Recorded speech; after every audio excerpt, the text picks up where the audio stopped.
മാറാട് ആരാധനാലയങ്ങൾ ആക്രമിക്കപ്പെട്ട സംഭവത്തിൽ മാറാട് പോലീസ് സ്റ്റേഷനിൽ വെച്ച് സർവകക്ഷി യോഗം ചേരുന്നു.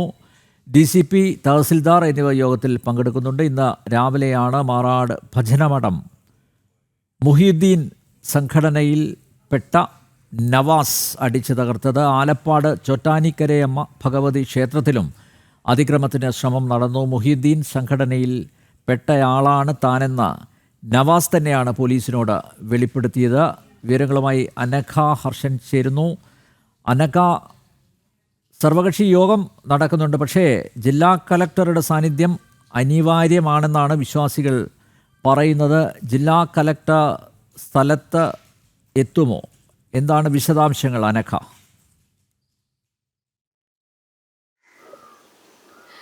അനിൽ നമ്പ്യാർ, നിലവിൽ നേരത്തെ ഭക്തജനങ്ങളൊക്കെ തന്നെ ഉന്നയിച്ച കാര്യം ജില്ലാ കളക്ടർ ഈ പ്രദേശത്തേക്ക് എത്തണം. കാരണം രാവിലെ 6 മണിക്കാണ് ഈ സംഭവം നടന്നത്. അതിനുശേഷം ഏകദേശം 12 മണി കഴിഞ്ഞിട്ടും ഈ ജില്ലാ കളക്ടർ ഈ പ്രദേശത്തേക്ക് എത്തിയില്ല. പക്ഷേ അത് ഭക്തജനങ്ങളൊക്കെ തന്നെ ആ സമയത്ത് തന്നെ ഉന്നയിച്ചിരുന്നു. എന്തായാലും ഇപ്പോൾ സർവകക്ഷി യോഗം നടക്കുകയാണ്. മാറാട് പോലീസ് സ്റ്റേഷനിൽ വെച്ചാണ് ഈ യോഗം നടക്കുന്നത്. ഈ രാഷ്ട്രീയ മത സാമുദായിക രംഗത്തെ ആളുകളാണ് ഈ യോഗത്തിൽ ഉള്ളത്. മാത്രമല്ല പോലീസ് DCP ഉണ്ട്, തഹസിൽദാരും ഈ യോഗത്തിൽ പങ്കെടുക്കുന്നുണ്ട്.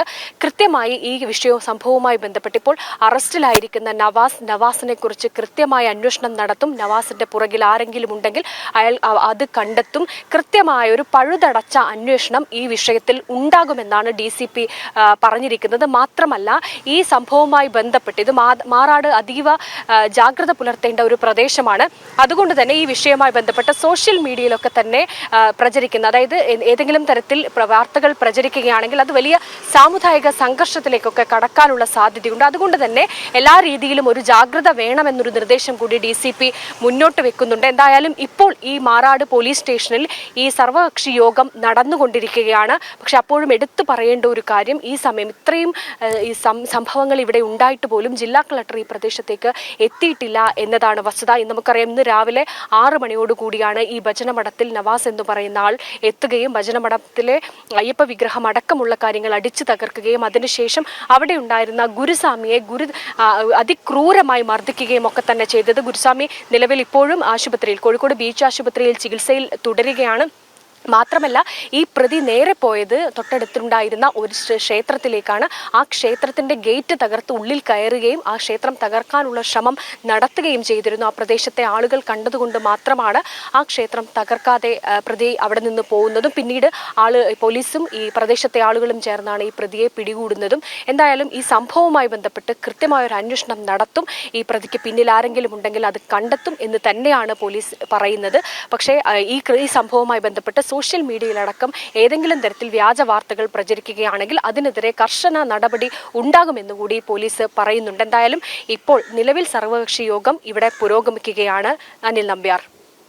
അനഘ, ഈ നവാസ് മനോരോഗിയാണ് എന്ന് വരുത്തി തീർക്കാനുള്ള ശ്രമം ഇപ്പോഴും തുടരുകയാണ്. പക്ഷേ അവിടെ ഒരു പ്രധാനപ്പെട്ട പ്രശ്നം അത് ചൂണ്ടിക്കാണിക്കാനുള്ളത്, ഈ മനോരോഗി എങ്ങനെ കൃത്യമായി ഭജനമഠത്തിലും അതുപോലെ അടുത്തുള്ള ക്ഷേത്രത്തിലേക്കും പോയി, എങ്ങനെ അവിടെ മാത്രം അക്രമം നടത്തി എന്നുള്ളൊരു ചോദ്യത്തിന് മനോരോഗിയാണ് എന്ന് ആക്ഷേപിക്കുന്നവർ മറുപടി പറയുന്നുണ്ടോ? മാത്രമല്ല അനഘ, ഈ വിഷയം അത് രാവിലെ മുതൽ ഈ വിഷയം ഞങ്ങൾ വാർത്തയാക്കി അവതരിപ്പിക്കുകയാണ്. പക്ഷേ ഒരു ചാനലും ഈ വാർത്ത കൊടുത്തിട്ടില്ല. മറ്റ് മാധ്യമങ്ങൾ ഈ സ്ഥലത്ത് എത്താത്തതാണോ, അതോ ഈ വാർത്തയ്ക്ക് യാതൊരു പ്രാധാന്യവും പ്രസക്തിയും ഇല്ല എന്ന് കണ്ട് അത് മാറ്റിവെക്കുകയാണോ?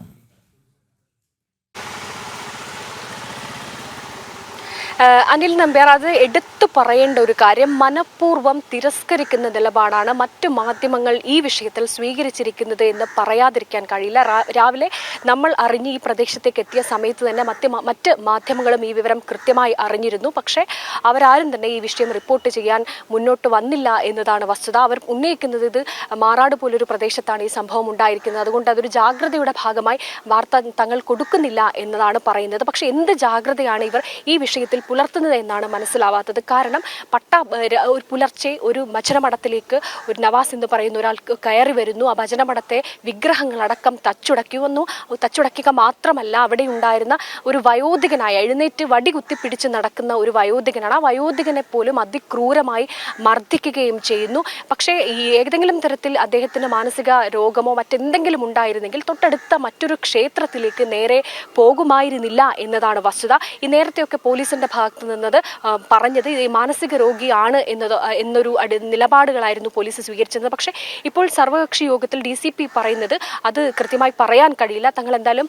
ഈ വ്യക്തിക്ക് മാനസിക രോഗമുണ്ടോ എന്ന കാര്യത്തിൽ കൃത്യമായ ഒരു പരിശോധന അന്വേഷണം നടത്തും എന്നതാണ്. അതായത് നേരത്തെ പോലീസ് എടുത്ത സ്റ്റാൻഡിൽ നിന്ന് അല്പം മാറിയിട്ടുണ്ട് എന്ന് പറയാതിരിക്കാൻ കഴിയില്ല. നേരത്തെ ഈ പ്രതിക്ക് മാനസിക രോഗമുണ്ട് എന്ന രീതിയിലായിരുന്നു പോലീസ് സംസാരിച്ചത്. എന്നാൽ ആ രീതിയിൽ അങ്ങനെയല്ല എന്ന് ഈ പ്രദേശവാസികളും മറ്റുമൊക്കെ പറയുന്ന ഒരു സാഹചര്യം ഉണ്ടായി. അതോടെയാണ് ഇപ്പോൾ നിലവിൽ DCP തന്നെ പറഞ്ഞത് ആ വിഷയത്തിൽ ആ കാര്യത്തിൽ ആധികാരികമായ ഒരു പരിശോധന ഉണ്ടാവും. എന്തായാലും ആ വ്യക്തിക്ക് ആ രീതിയിൽ മാനസിക പ്രശ്നമുണ്ടോ എന്ന കാര്യത്തിൽ ഉറപ്പിക്കാൻ കഴിയില്ല എന്ന് ഈ സർവകക്ഷി യോഗത്തിൽ ഇപ്പോൾ നിലവിൽ DCP പറയുന്ന ഒരു സാഹചര്യം ഉണ്ടായിട്ടുണ്ട്. എന്തായാലും ഈ വിഷയത്തിൽ, അതായത് ഒരു ക്ഷേത്രത്തിനകത്തേക്ക് കയറി ആ ക്ഷേത്രത്തിലുള്ള വിഗ്രഹങ്ങളടക്കം തച്ചുടക്കുന്ന സാഹചര്യം അതും മാറാട് പോലൊരു മണ്ണിൽ ഉണ്ടായിട്ടും മറ്റു മാധ്യമങ്ങൾ ഈ വാർത്തയ്ക്ക് കൊടുക്കുന്ന ഒരു പ്രാധാന്യം അത് എന്തിന്റെ പേരിലാണ്, അല്ലെങ്കിൽ തിരസ്കരിക്കുന്നത് എന്തിന്റെ പേരിലാണ് എന്ന് കൂടി സമൂഹം ഏറെ ചിന്തിക്കേണ്ടിയിരിക്കുന്നു. അനിൽ നമ്പ്യാർ.